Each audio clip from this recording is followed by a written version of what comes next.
They said it was just a fire. But fires don't leave footprints. They don't stack photographs in perfect order before consuming the room. And they definitely don't lock the door. From the inside.my name is Detective Alan Reeves, and I had been working homicide in Seattle for 12 years. Over that time, I had seen countless deaths, accidents, suicides, murders, each leaving their own signature.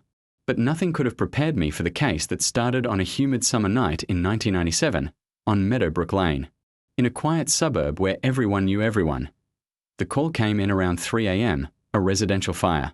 Normally, such calls went to the fire department first, but the dispatcher's voice carried an edge, a subtle tension that made me grab my jacket and head straight for the scene. Something about this fire didn't feel right. By the time I arrived, the fire had been largely contained, but the smell of smoke and charred materials was strong and pervasive. The street, usually quiet at this hour, was filled with the flickering lights of fire trucks, police vehicles, and emergency ambulances. Neighbors gathered behind the yellow tape, eyes wide in confusion and fear, whispering to each other about what had happened. Some were crying. Some were taking pictures on their small cameras, old film rolls catching glimpses of the flaming house that had once seemed so ordinary. In the middle of the chaos, wrapped in a thin grey blanket, stood a woman. Her name was Claire Benton. She was in her early 30s, petite, with dark hair sticking to her forehead, pale in the glow of the emergency lights. Her eyes were wide, glassy with fear, and she muttered to herself, over and over, "It wasn't supposed to happen. It wasn't supposed to happen." Claire's husband, David Benton, was dead. According to her, he had been working late in his study, going over some paperwork. When the fire broke out, she tried to reach him, but the smoke was thick and the flames intense. Firefighters would later find his body slumped near his desk, a half-melted tape recorder beside him. Papers were scattered across the floor, and the smell of burnt electronics lingered like an invisible cloud over the room. On first glance, it seemed like a tragic accident. Yet, instinctively, I knew otherwise. The details didn't match up. The door to the study was locked from the inside. Every window in the room was shut tight. The smoke detectors had been disconnected. There was no sign of a struggle. Nothing suggested David had panicked. The room was meticulous, almost pristine, except for the fire, and then there was the tape recorder. Partially melted, yes, but the cassette inside had survived. The first time I heard it, I froze. It wasn't music, or dictated notes, or any mundane recording. It was a conversation, calm, measured, and terrifying. David, breathing heavily, "You shouldn't have come here." Unknown male voice, "You think you can hide this forever?" Loud thump, chair falls. David, "Wait, don't." Crackle of flame, tape ends. The autopsy confirmed what my instincts had screamed from the start. David Benton had not died from smoke inhalation. He had been killed first, a precise, clean blow to the back of the skull, instantaneous. The fire was clearly meant to cover the crime, not cause it. I spent the first hours walking through the house alone after the fire had been contained. The floors were charred, the smell of burnt paper and plastic filled the air, and the faint outlines of furniture suggested the meticulousness of someone who had staged the room. I inspected the desk, noting the position of every paper and object. The tape recorder, partially melted, sat at a strange angle, almost as if someone wanted it to be found. But not too quickly, the neighbors were gone by dawn, leaving only the wind whispering through the pines and the faint hum of the city in the distance. Claire Benton had been taken to the hospital for observation. She was alive but shaken beyond comprehension. Her statements were consistent. She had not seen anyone enter the study, had not heard anyone, and yet, the evidence screamed the opposite. As I processed the scene, I thought about the tape itself. Every hiss, every crackle, every silence, it told a story. A story someone had wanted me to hear. The thought unsettled me. Was it a warning? A confession? Or both?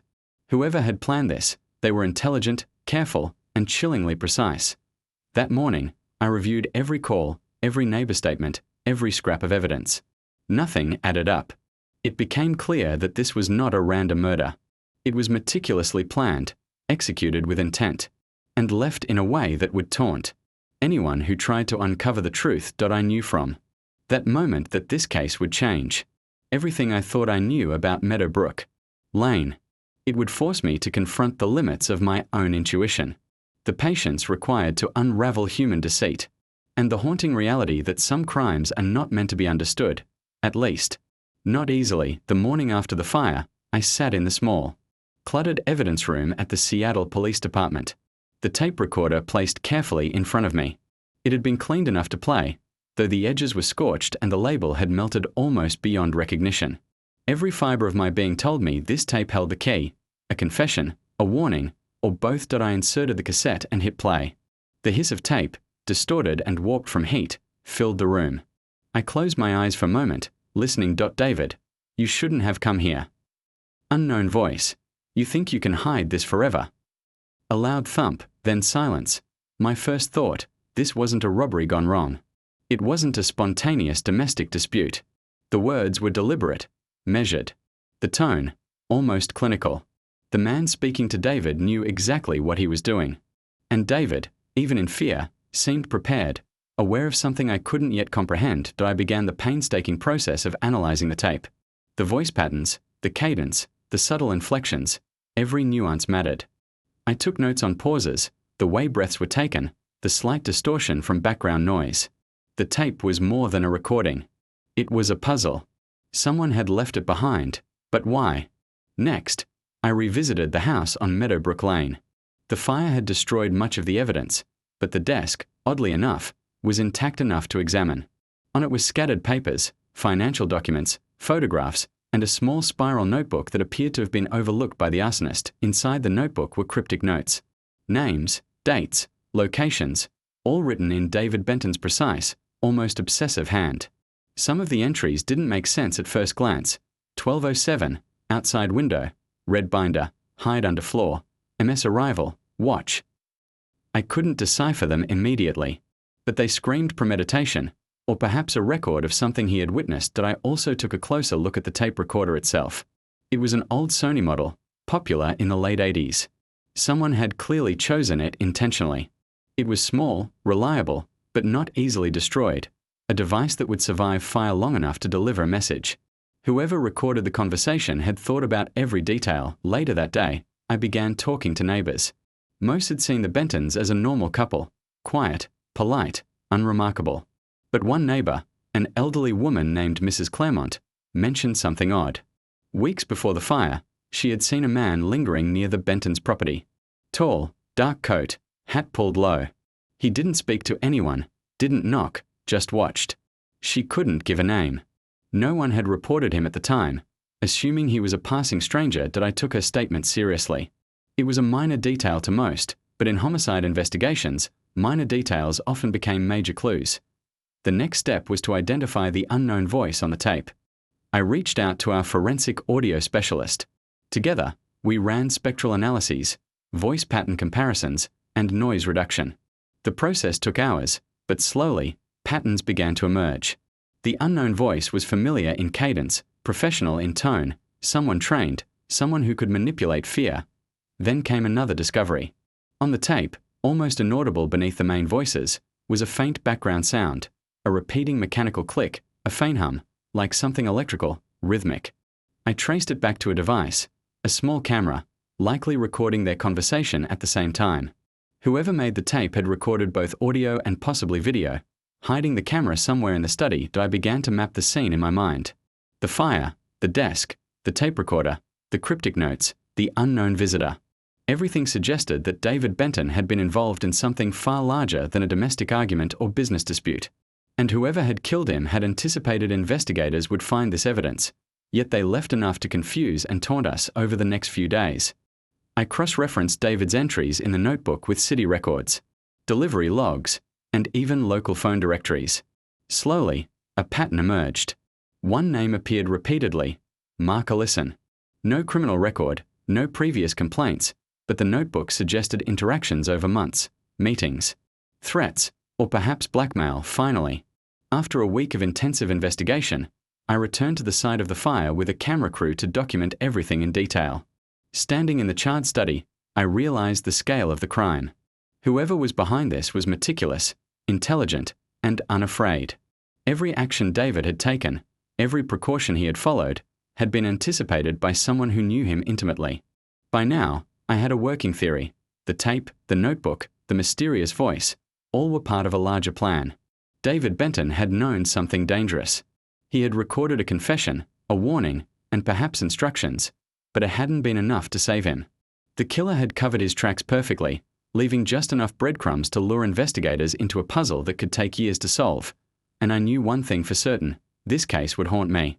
Every night, I would think about the tape, replaying the voices, imagining the unseen figure standing behind David. The fire was just the beginning. The story hidden within that cassette, and the identity of the man who recorded it, was waiting for me to uncover. It.by the second week after the fire, the case had consumed every waking hour of my life. I had examined every document, every burned piece of paper, every distorted image from the charred study. The tape recorder played over and over in my office, its hiss and distortion becoming a haunting rhythm that echoed in my mind. David Benton's voice, trembling and measured, was more than a clue. It was a key to understanding the mind of his killer. I focused on the name that had appeared repeatedly in David's notebook: Mark Ellison. No criminal record, no complaints, no apparent motive. Just a man who seemed to exist in the shadows of David's life. Every lead I followed on him twisted and turned, leading me down streets I hadn't anticipated, through conversations with coworkers, acquaintances, and even former classmates. Each person described Mark differently: polite and charming, cold and distant, or impossibly secretive. The breakthrough came when I visited a small, dimly lit library on the outskirts of the city. Here, Mark Ellison had spent countless hours researching financial records, legal loopholes, and historical cases of corporate malfeasance. David Benton had apparently uncovered something dangerous, something that Mark wanted buried, permanently. The notebook entries now made sense: dates, locations, even cryptic references to meetings. They weren't random. They were a map. That I also began to analyze the tape further, focusing on the subtle background noises. That mechanical hum I had heard before, the faint clicks, led me to discover the presence of a hidden surveillance device in the study. Someone had recorded not only David's final moments but also his reactions, the subtle fear, the hesitations in his speech. Whoever did this wanted a record, a confession, and perhaps leverage. Returning to the scene of the fire one last time before closing the case for the night, I felt the weight of the house pressing in. The charred walls, the remnants of furniture, the smell of smoke lingering in the corners. It was almost as if the house itself remembered what had happened.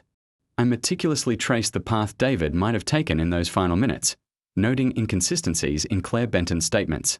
She claimed she had tried to reach him but failed. Yet the placement of papers and objects suggested David had been aware of the danger and had attempted to barricade himself. Then came the unexpected twist. A forensic technician called me late one evening. In the recovered fragments of the tape, they had detected a second set of footsteps, light, deliberate, moving toward the desk, footsteps that had not been David's. They corresponded to the time of death exactly. Whoever had entered the room had moved with precision, intention, and control. The killer was not a random intruder. This was personal, targeted, and planned. The days that followed were relentless. I dug into Mark Ellison's background, interviewing old neighbors, tracking his employment history, reviewing financial records. Each layer revealed a man meticulous, obsessive, and deeply secretive.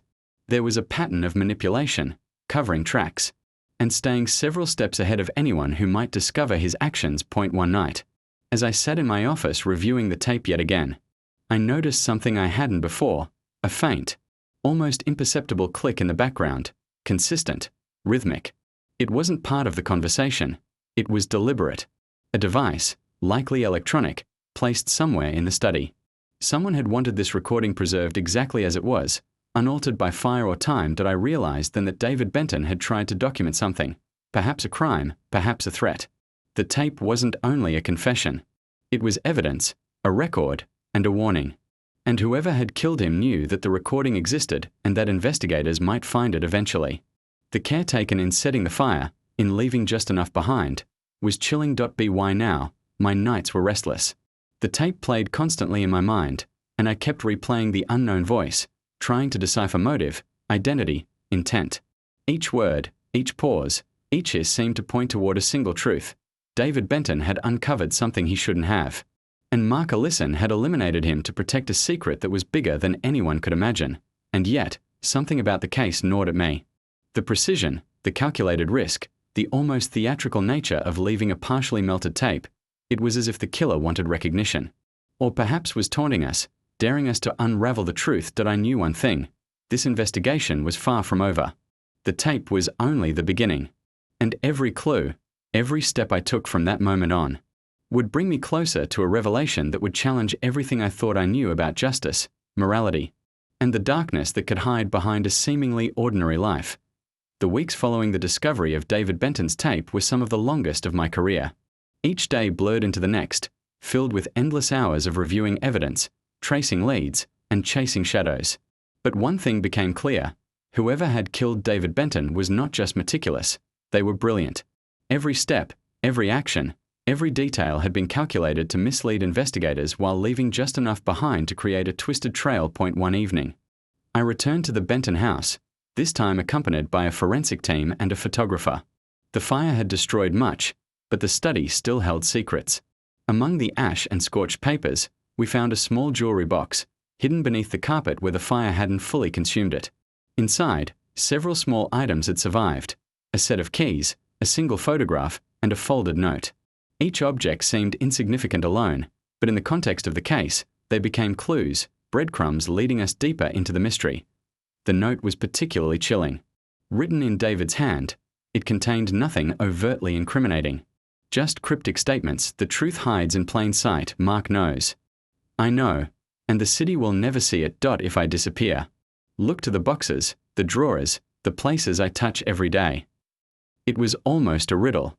But one thing was clear: David had anticipated danger. He had left a trail, subtle but intentional, for someone like me to follow. At that point, I realized the investigation needed to expand beyond just David and Mark Ellison. There were layers, networks, and connections that we hadn't considered. The neighbors, once helpful, now became potential witnesses or even suspects in ways that weren't immediately obvious. I began conducting interviews at odd hours, retracing David's last known movements, cross-referencing every interaction he had had in the months leading up to his death. Then came a breakthrough. A clerk at a local hardware store remembered Mark purchasing items consistent with fire starting: accelerants, gloves, even a small tool that could bypass a lock. These purchases were not illegal in themselves, but combined with the timing and precision of the fire, they painted a damning picture. Mark Ellison was more than a distant figure in David's notebook. He was a man willing to orchestrate murder to protect secrets no one outside his inner circle could understand. The tape remained central to everything. I had it played on repeat, analyzing background noises, voice inflections, even the faintest echoes that suggested where each person had been in the room. One night, I noticed something new: a faint clicking sound beneath the primary conversation, consistent with a mechanical device. It wasn't just a camera. It was a recorder of movements, tracking David's gestures, his pauses, even the way he shifted in his chair. Whoever had set this up had wanted a perfect record of every moment. The psychological implications were staggering. This wasn't a simple crime of passion or greed. This was a meticulously executed plan, a performance designed to document David's fear, his hesitation, and ultimately, his death. It was almost as if the killer wanted us to understand the intelligence behind the crime, to feel the control they wielded even from behind the scenes. As I pieced together the timeline, I discovered that David had been tracking Mark's movements as well. The notes, the photographs, even the arrangement of objects in the study, all suggested a subtle battle of wits between the two men. Mark anticipated David's moves. Yet David left a countermeasure: the tape, the hidden devices, and the small trail of evidence designed to reveal the truth if anything happened to him. By now, the investigation had become personal. Each night, I replayed the tape, examined the photographs, traced the objects in the study, and tried to visualize the killer's methods. I felt as though I was stepping inside someone else's mind, calculating, precise, remorseless. The deeper I went, the more I realized that the killer's intelligence was both terrifying and hypnotic. Every decision, every placement, every omission was deliberate. Finally, the pressure began to reveal cracks. Witnesses who had initially been silent started recalling odd behaviors, brief glimpses of a man around the Benton property who seemed out of place, someone taking an unusual interest in David's habits. The pieces were slowly fitting together, and a picture of Mark Ellison's involvement, the planning, the manipulation, the final act, began to emerge in chilling clarity. Yet, even with all the evidence gathered, one question haunted me more than any other: why leave the tape? It was deliberate, a message, a confession, a challenge.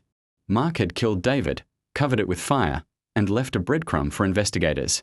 But why risk detection? Why let the evidence survive long enough to be found? Standing in the remains of the Benton study, I understood that this was more than a murder. It was a calculated act of control, a psychological game, and the tape was the ultimate weapon. Whoever had done this was not only trying to erase David Benton, but to leave a lesson, a puzzle, for those who would dare to follow, and so the investigation continued. Every day a deeper descent into a world of secrets, manipulation, and calculated terror. Each new clue was a step further into the mind of a killer who had meticulously orchestrated every detail, ensuring that every investigator who touched this case would feel the full weight of his intelligence and intent. Why now? The case had consumed me entirely. Nights blurred into days, and the tape played endlessly in my mind. Every word, every hiss, every subtle pause became a thread I had to follow. David Benton's death was no longer just a murder.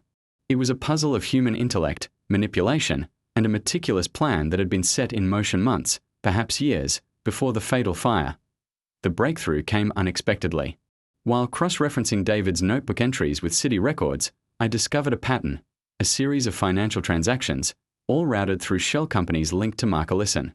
The amounts were small, subtle, almost insignificant, but combined with David's meticulous notes, they pointed to something larger: embezzlement, fraud, or blackmail that could have destroyed lives if exposed. I began to reconstruct David's final days in painstaking detail. On the evening of the fire, he had not acted impulsively. The placement of the tape recorder, the hidden camera, the careful organization of papers, all suggested preparation. David knew he was in danger. He knew Mark Ellison was not a man to be underestimated. Yet, he had also left a trail, cryptic and subtle, for anyone careful enough to follow. I revisited witnesses who had seemed unhelpful before, pressing them for details. One neighbor finally remembered something crucial: a vehicle, dark and unmarked, that had been parked near the Benton house for hours in the days leading up to the fire. The driver, seen only in fleeting glimpses, was meticulous in his behavior, always leaving without interacting with anyone. The detail was minor, almost dismissible, yet in hindsight, it fit the pattern of premeditation, surveillance, and control. Back at the department, I reanalyzed the tape with our audio specialist. We enhanced background sounds, identifying additional footsteps and subtle movements in the study that had previously gone unnoticed. The second set of footsteps matched a tall man's gait, consistent with Mark Ellison's physical profile. The clicks and hums in the background suggested multiple devices, recording every angle of the room, every subtle gesture. The killer had documented everything, turning David's death into a theater of precision. Then came the shocking revelation. A fragment of the tape, previously overlooked, contained a faint phrase, almost drowned out by distortion, unknown voice. If anyone finds this, they'll know. But it will be too late. It was a message, taunting investigators, confirming my suspicions. Mark Ellison had not only committed murder but had done so with the deliberate intent to control the narrative. The fire, the tape, the hidden devices, all part of a plan to manipulate perception, to leave a puzzle that only a careful investigator could decode. The final piece fell into place when I traced the financial transactions to a small, abandoned warehouse on the outskirts of the city. Surveillance and a careful approach revealed a hidden office, filled with records, photographs, and cryptic notes matching those in David Benton's notebook.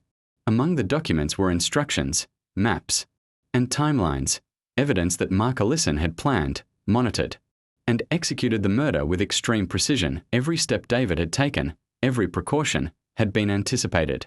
Yet, he had left enough behind to tell his story: the tape, the notebook, the small trail of clues. The level of intellect, the cold calculation, and the psychological control were staggering. Standing in the remains of the warehouse, I realized the scope of the crime. This was more than murder. It was a study in human manipulation, a demonstration of calculated control, and a challenge to anyone who dared investigate. Mark Ellison had orchestrated an event that would haunt investigators, neighbors, and family members alike, leaving behind enough evidence to puzzle us, but not enough to fully comprehend his mind. And yet, the final question lingered, unanswered. Why leave the tape?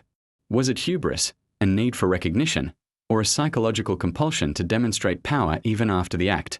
The answer eluded me. But one thing was certain: the tape, the hidden devices, the cryptic notes, they were all part of a psychological game, designed to stretch beyond the moment of death, to linger, and to control perception long after the fire had consumed the study. The investigation was far from over. Each new clue, each fragment of evidence, brought me closer to understanding Mark Ellison's motives, and the terrifying lengths to which a mind like his could go to maintain control. Even over death itself. By the time I reached the 6th week of the investigation, the weight of the case had become almost unbearable. Every waking thought, every moment, was consumed by the puzzle that Mark Ellison had left behind. The tape, the notebook, the burned study, and the hidden devices, all were pieces of a meticulously constructed labyrinth. And now, I was approaching the center that I began to piece together Mark Ellison's habits, routines, and patterns of behavior. Surveillance footage, financial records, and witness statements allowed me to create a profile. A man methodical, calculating, with an obsessive need for control. He had planned every aspect of David Benton's death with precision, and yet, he had left the tape as a signature, a psychological imprint for anyone who dared follow his trail, returning to the Benton home one last time. I carefully examined every corner of the charred study. The fire had destroyed much, but not everything. Among the ashes, I found remnants of photographs, images that David had hidden in drawers, documenting encounters, perhaps as evidence or memory. The arrangement of these fragments suggested that David had anticipated the danger but had not fully understood the extent of Mark's planning. I replayed the tape for the 100th time, focusing on background noises, subtle inflections, and timing. It was then I noticed a faint echo, almost imperceptible, a pattern in the breathing and footfalls that suggested Mark Ellison had rehearsed the murder, anticipating each reaction from David. The precision was chilling. Every detail had been accounted for, every outcome predicted. The breakthrough came when a neighbor, previously silent, came forward with a small, overlooked detail. He had seen a delivery van parked near the Benton property weeks before the fire. The van had no markings, and the driver had left quickly, carrying a small, heavy box. Cross-referencing city permits and security footage, I discovered that the box had contained electronic components, likely used to assemble the hidden recording devices in the study. Mark Ellison had premeditated everything down to the smallest detail. At this point, the investigation turned into a race against time. Every piece of evidence I gathered suggested that Mark had intended the fire not only to eliminate David Benton but also to obscure a network of secrets, financial, personal, and possibly criminal, that spanned beyond the study. I revisited David's notebook once more, tracing cryptic notes like, "The truth is recorded, but hidden. Those who seek it must follow the patterns, the boxes, the notes. If I disappear, the record will speak." It became clear that David had tried to leave a trail, subtle but intentional, for someone careful enough to decipher it. The tape, the hidden devices, and the scattered notes were not mistakes, they were his final defense. A posthumous warning to anyone who would investigate his death. By the 7th week, I had built a complete timeline. David had been killed precisely as planned. The fire set to cover evidence, and the tape left to mislead and challenge investigators. Yet, despite Mark's brilliance, the fragments of evidence, the overlooked details, and David's careful documentation allowed me to reconstruct the events. The psychological weight of the case was immense. Mark Ellison had executed a crime with surgical precision, yet he had underestimated human curiosity, persistence, and intuition. The tape was a taunt, yes, but also a flaw, a breadcrumb that led me through his carefully constructed web. Finally, I was ready to confront the reality. Mark Ellison had been methodical, intelligent, and chillingly precise. But his need to control the narrative, to leave a signature, had created the very trail that would reveal him. The game was his, yet the rules he set could be used against him. As I left the Benton house that evening, the charred study fading behind me, I felt a mixture of dread and anticipation. The investigation was entering its final phase, and soon, the full story would be unveiled, the brilliance and the horror of a crime designed to challenge, manipulate, and haunt. By the 8th week of the investigation, every piece of evidence had been meticulously catalogued. David Benton's tape, the hidden devices, the notebook, the charred study, the cryptic photographs, all told a story, if one knew how to read it. And slowly, the story became clear. Mark Ellison was not just a casual acquaintance of David Benton. He was a man with a calculated agenda. Financial records revealed embezzlement schemes and threats of exposure that would ruin him if uncovered. David had stumbled upon secrets too dangerous to ignore, and Mark had acted decisively to protect himself. The final breakthrough came when I cross-referenced the tape's background noises with city utility records. The mechanical hum I had noticed weeks earlier matched a specific type of surveillance equipment, one sold to Mark under a slightly altered name. Delivery records confirmed it had arrived at his address days before the fire. Mark had monitored David's home meticulously, recording movements, conversations, even minor gestures. Every detail had been anticipated. I reconstructed the timeline in my office, mapping Mark's movements, the placement of devices, and David's responses. Each action, each reaction, created a psychological dance between predator and prey. David had tried to leave a trail, the tape, the notebook, the hidden camera, but Mark's meticulous planning had almost erased all evidence. Almost. Visiting Mark Ellison's office under a search warrant, we discovered files that confirmed everything: surveillance photos, handwritten logs of David's routines, notes on his family, and even drafts of letters that could have been used for blackmail. The man had calculated every possible outcome, every contingency, every risk. It became clear that the tape was both a weapon and a mistake. Mark had left it intentionally, either as a show of control or as a psychological taunt, but it provided the breadcrumb trail that allowed me to reconstruct the crime. The confession, the fire, the meticulous record-keeping, all were his signature. In the interrogation room, Mark remained calm, almost bored. He did not deny the evidence, but instead observed, calculating, as if studying the investigators as much as they studied him.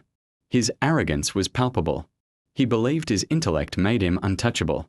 Yet, every detail we had collected, the tape, the devices, the notebook, the photographs, the financial links, was a chain that bound him to the crime. Mark's confession, when it finally came, was chilling in its detachment. He admitted to planning the fire, manipulating David, and leaving the tape as a challenge to anyone who would investigate. He described each step with clinical precision, his voice calm, almost methodical, betraying no remorse. As I left the interrogation room, I reflected on the case. David Benton had been clever, cautious, and thoughtful, leaving behind a trail that required deep analysis and intuition. Mark Ellison had been brilliant, meticulous, and remorseless, but his need to control the narrative had created the very evidence that ensured his capture. The case closed with a sense of grim satisfaction. Justice, in this instance, was not just about punishing a criminal. It was about understanding the psychology, the planning, and the human intellect behind a crime so meticulously executed that it could have gone unsolved for years. And as I finally walked away from the city's courtrooms and charred study, I knew that the tape, the confession tape, would remain a haunting testament to the delicate balance between control, intelligence, and human error. A warning that even the most calculated plans can unravel when faced with careful observation, patience, and the relentless pursuit of truth. The case had stretched over 2 months, each day pulling me deeper into the dark, meticulous world that Mark Ellison had constructed.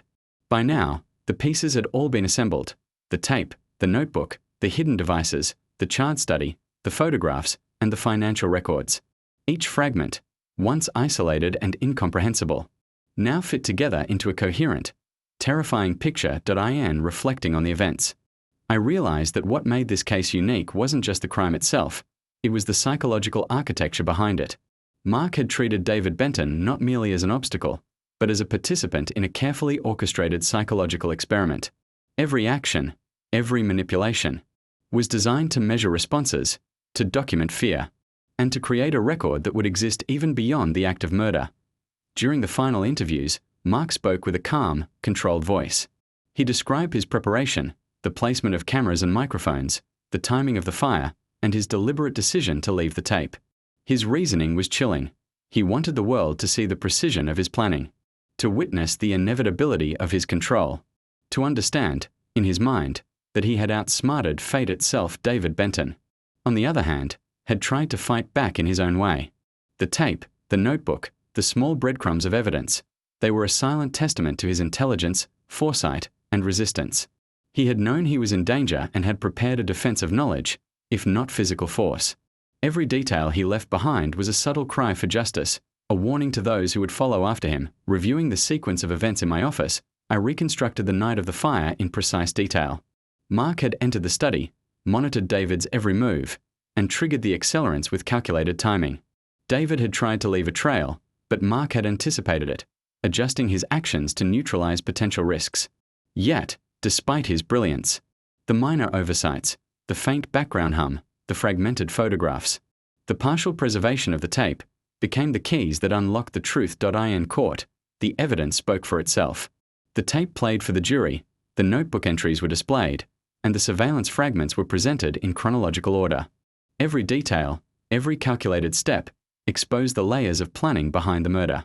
The jury could see not just the act, but the mind that had executed it with clinical precision. As I left the courthouse that day, I reflected on the fragile balance between intelligence and morality. Mark Ellison had been brilliant, but brilliance without conscience led to tragedy. David Benton had been cautious, clever, and principled, but ultimately human, leaving behind only the traces of his resistance for others to piece together. The tape, now preserved in evidence, would remain a haunting record of the case. Its existence demonstrated the power of foresight, the danger of obsession, and the enduring human need to leave a mark, even when confronted with mortality. In the end, the story of David Benton and Mark Ellison was not just a tale of crime and investigation. It was a study of intellect, control, and consequence, a reminder that even the most meticulously planned actions can be unraveled by patience, observation, and the relentless pursuit of truth. And as I finally closed the case files, I understood one immutable truth: the mind that seeks control above all else can never fully escape the consequences of its own actions.